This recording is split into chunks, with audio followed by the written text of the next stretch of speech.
बिस्मिल्लाहिर्रहमानिर्रहीम। अस्सलाम वालेकुम व्यूअर्स। कुछ दोस्तों ने पूछा कि मलिर एक्सप्रेस वे पर कितना काम हो रहा है और कहाँ तक पहुँचा है, तो थोड़ी सी जो मुझे इन्फॉर्मेशन मिली है मैं वो आपसे शेयर करता हूँ। उम्मीद है इंशाल्लाह आपको कुछ ना कुछ इससे फ़ायदा होगा और कुछ समझ आएगी। तो मलिर एक्सप्रेस वे को बेसिकली ये समझ लें कि इसका रूट क्या है। इसका रूट जो है वो शुरू होता है कय्योमाबाद चौरंगी से, यहाँ से ये शुरू होगा। ये डिफेंस फ़ेज़ 8 से शुरू होगा और ये वहाँ से चलता हुआ इसकी 39 किलोमीटर 39 किलोमीटर लेंथ है और इस पर 5 इंटरचेंज है। पहला इंटरचेंज जो है वो कय्योमाबाद के ऊपर है।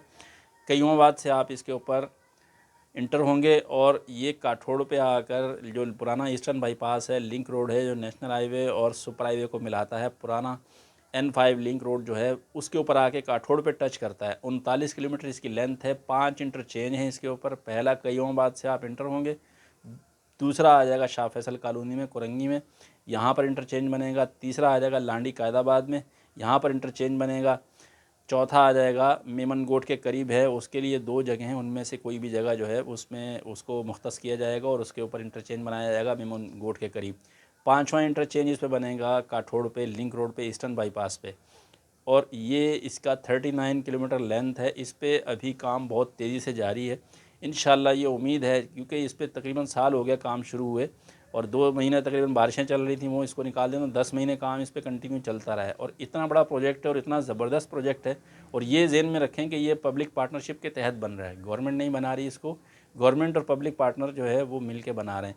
और इस पर 27 अरब रुपए की लागत आएगी और ये बड़ा प्रोजेक्ट है, इसलिए इसकी अभी तक ज़मीन ही लेवल नहीं हुई। इस पर इतना तेज़ी से काम चल रहा है और इतना ज़बरदस्त काम हो रहा है, लेकिन इतना बड़ा प्रोजेक्ट है इसलिए इस पर अभी तक कारपेटिंग शुरू नहीं हुई है। ज़हन में रखें, कहीं भी इस पर कारपेटिंग नहीं हो रही। 5 जगह पर इस पर 5 टुकड़ों में, जब जितने इंटरचेंज हैं उतनी जगह पर ही काम चल रहा है। ये हर तरफ से, काठोड़ की तरफ से ये शहर की तरफ को बन रहा है, फिर कायदाबाद की जगह पे मली नदी जो है लांडी में, यहाँ पे काम चल रहा है, फिर शाह फैसल में काम चल रहा है, फिर मेमन गोट में काम चल रहा है, फिर ये आपका अल्लाह भला करे जो कय्योमाबाद है जहाँ से स्टार्टिंग पॉइंट है वहाँ पे काम चल रहा है। और इसके बनने से इसको जहन में रखें कि ये तकरीबन जो है ये 39 किलोमीटर है। और 39 किलोमीटर होने के बाद इसमें जो सबसे बड़ा एक मेन पॉइंट है, इस पे हैवी और लाइट दोनों ट्रैफिक चलेंगी। छोटी ट्रैफिक, बड़ी ट्रैफिक, हैवी ट्रैफिक जो है इंडस्ट्रियल जोन के लिए, जो हमारा कुरंगी इंडस्ट्रियल जोन है, इस पे सारी ट्रैफिक चलेगी। और इसमें इंटरचेंज भी कुरंगी में शाह फैसल के करीब देने का मकसद ये है कि जो हैवी ट्रैफिक हमें डिस्टर्ब करती है इधर उधर, ये रोड उनको हेल्प करेगा। और इससे आपका जो कराची का ट्रैफिक है, शाह फैसल पे जो रश लगता है, जो बोझ पड़ जाता है, उसमें समझ लें कि 50% से ज़्यादा उसमें फ़र्क पड़ जाएगा। क्योंकि जो पब्लिक वहाँ फंस जाती है, सबको पता है जो कराची में रहते हैं, कि शाह फैसल पे 4 बजे से 10 बजे तक इतना ट्रैफिक होता है कि आपके लिए अजियतनाक वहाँ पर ट्रैफिक जाम होता है। हम लोग जब भी जाते हैं हमें ये चीज़ भुगतना पड़ती है। तो इंशाल्लाह ये इतना ज़बरदस्त प्रोजेक्ट है। और इसकी एक और जो गलत फहमी है, अगर हम इसको ऐसे समझ लें कि ये जो रोड है ना, इसका MDA स्कीम 1 से कोई ताल्लुक़ नहीं है, ये MDA स्कीम 1 के साथ टच नहीं होगा। हाँ, इसका फ़ायदा ज़रूर होगा कि जो लोग यहाँ से जाते हैं अगर शहर की तरफ, तो वो कायदाबाद से जाकर इस पे इंटरचेंज के ज़रिए इंटर हो सकते हैं और उसके बाद अगर डिफेंस की तरफ जाते हैं तो उनको एक बड़ी सहूलत मिल जाएगी। दूसरा, MDA स्कीम 1 के साथ इसका ताल्लुक़ नहीं है, MDA स्कीम 1 के साथ बिल्कुल टच नहीं करता। कुछ लोग ये बोलते हैं जिनको पता नहीं है, अगर उनको कोई ये बता दे कि ये MDA स्कीम 1 के साथ टच होता है, क्योंकि बहुत लोग ये सवाल करते हैं जी MDA स्कीम 1 के कौन से सेक्टर के साथ मलिर एक्सप्रेस वे टच हो रहा है। तो ये चीज़,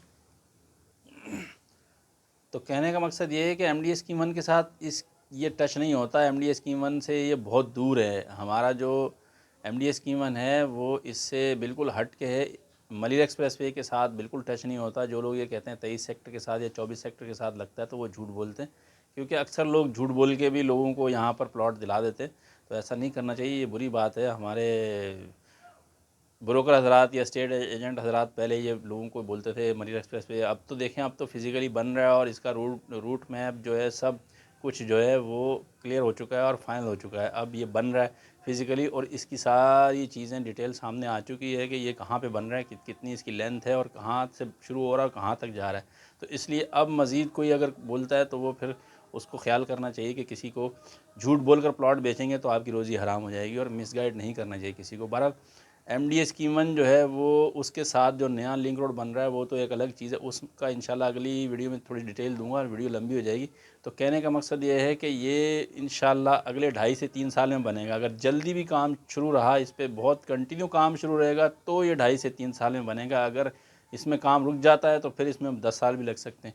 कंटिन्यू काम होगा तो अंदाज़ा है जिस तरह ये काम चल रहा है और जितना बड़ा प्रोजेक्ट है तो इसको 2.5 से 3 साल लगेंगे, और इंशाल्लाह इससे पूरी कराची को फ़ायदा होगा।